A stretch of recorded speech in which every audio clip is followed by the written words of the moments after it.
2024 সালে বাংলাদেশ ক্রিকেট টিমের জন্য ওডিআইয়ের মধ্যে পারফর্ম অত্যন্ত খারাপ যাচ্ছে। কেনই বা যাবে না? 2025 সালে বাংলাদেশ 17টি ওডিআই ম্যাচ খেলার সুযোগ পেয়েছে। তন্মধ্যে 10টি ম্যাচই 10টি ওডিআইয়ের মধ্যে তারা পরাজিত হয়েছে প্রতিপক্ষ টিমের কাছে। সেখানে মাত্র জয়লাভ করেছে 7টি। যখন মেহেদী মিরাজকে ওডিআইয়ের ক্যাপ্টেন দেওয়া হয়, তখন তিনি ক্যাপ্টেন অবস্থায় 8টি ম্যাচ পেয়েছেন। 8টি ম্যাচের অবস্থার মধ্যে 7টিতে তিনি পরাজিত হয়েছেন, 1টিতে মাত্র জয়লাভ করেছেন।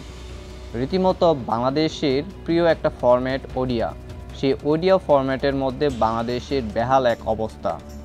বলতে গেলে টি-20-র মধ্যে পারফর্ম ছড়ালেও কিন্তু ওডিআই পারফর্ম রীতিমতো ভুলে গিয়েছে।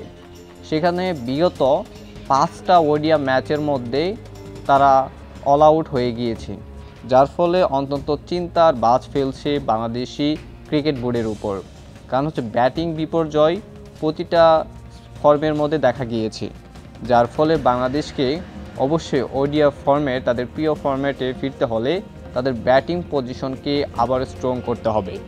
ওপেনিং থেকে শুরু করে মিডল অর্ডার, লো অর্ডার, ফিনিশার সব দিক দিয়ে অবদান রাখতে হবে টিমকে।